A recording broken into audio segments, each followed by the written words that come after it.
Tariff के मुद्दे पर भारत और अमेरिका के बीच ठनी हुई है। अमेरिकी राष्ट्रपति डोनाल्ड ट्रंप को ऐसा लगा था कि टैरिफ थोपने के बाद भारत अमेरिका की शर्तों पर सहमत हो जाएगा, लेकिन भारत टैरिफ के मुद्दे पर अमेरिकी शर्तों के सामने झुका नहीं।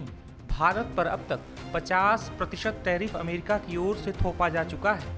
इसमें 25% टैरिफ रूस से तेल खरीदने की वजह से थोपा गया है। टैरिफ थोपने के बाद भी ट्रंप प्रशासन बौखलाहट में है। राष्ट्रपति ट्रंप के सलाहकार पीटर नवारो भी काफी बौखलाए हुए हैं। बता दें कि ट्रंप प्रशासन में व्यापार मामलों के वरिष्ठ सलाहकार पीटर नवारो ने एक ऐसा बयान दिया है जिससे ये साफ है कि भारत के हालिया कदम से अमेरिका काफी सख्ते में है। एक चैनल से बातचीत के दौरान नवारो ने कहा कि प्रधानमंत्री मोदी एक महान नेता, ये समझ नहीं आ रहा है कि भारतीय नेता रूसी राष्ट्रपति व्लादिमीर पुतिन और चीनी राष्ट्रपति शी जिनपिंग के साथ कैसे सहयोग कर रहे हैं, जबकि भारत दुनिया का सबसे बड़ा लोकतंत्र है। मैं बस इतना ही कहूंगा कि भारतीय लोगों कृपया समझें कि यहाँ क्या हो रहा है। ब्राह्मण भारतीय लोगों की कीमत पर मुनाफा कमा रहे हैं, हमें इसे रोकना होगा। दरअसल भारत ने यह साफ कर दिया है कि जहां से भी हमें सस्ता तेल मिलेगा खरीदना जारी रखेंगे। हालांकि ट्रंप सरकार को भारत का रूस से तेल खरीदना रास नहीं आ रहा है, जिस वजह से ट्रंप प्रशासन की ओर से लगातार इस तरह के बयान दिए जा रहे हैं। वहीं पूर्व केंद्रीय मंत्री एमजे अकबर ने पीटर नवारो के बयान पर क्या कहा है, सुनिए। नवारो साहब को तो मैं इंतज़ार कर रहा हूँ कि कब 21वीं सदी में आए। अभी भी शायद वो 19वीं सदी में फंसे हुए हैं।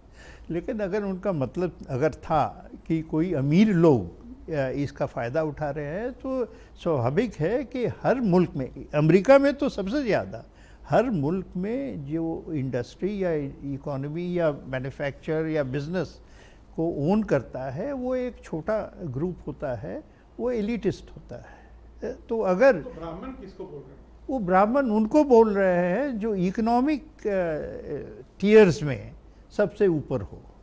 तो सबसे ज़्यादा कैपिटलिज्म की पीक तो अमेरिका में है, सबसे ज़्यादा तो इकोनॉमिक ब्राह्मण वहाँ होंगे।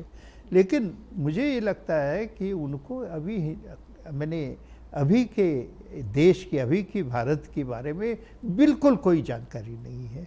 उनको कोई एक, हम कहते हैं ना शब्द है मुंहफट, हाँ तो शायद उनको ऑर्डर मिले है कि मुंहफट हो जाओ, तो वो अपना मतलब काम कर रहे हैं।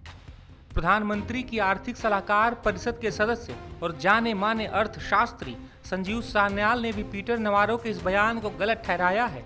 उन्होंने अपने एक्स अकाउंट पर लिखा कि यह बयान बताता है कि अमेरिका के बौद्धिक क्षेत्रों में भारत के प्रति किस तरह के पूर्वाग्रह हावी हैं। यह सोच सीधे तौर पर 19वीं सदी के औपनिवेशिक तानों से लिया गया है, जो जेम्स मिल जैसे लोगों तक जाते हैं।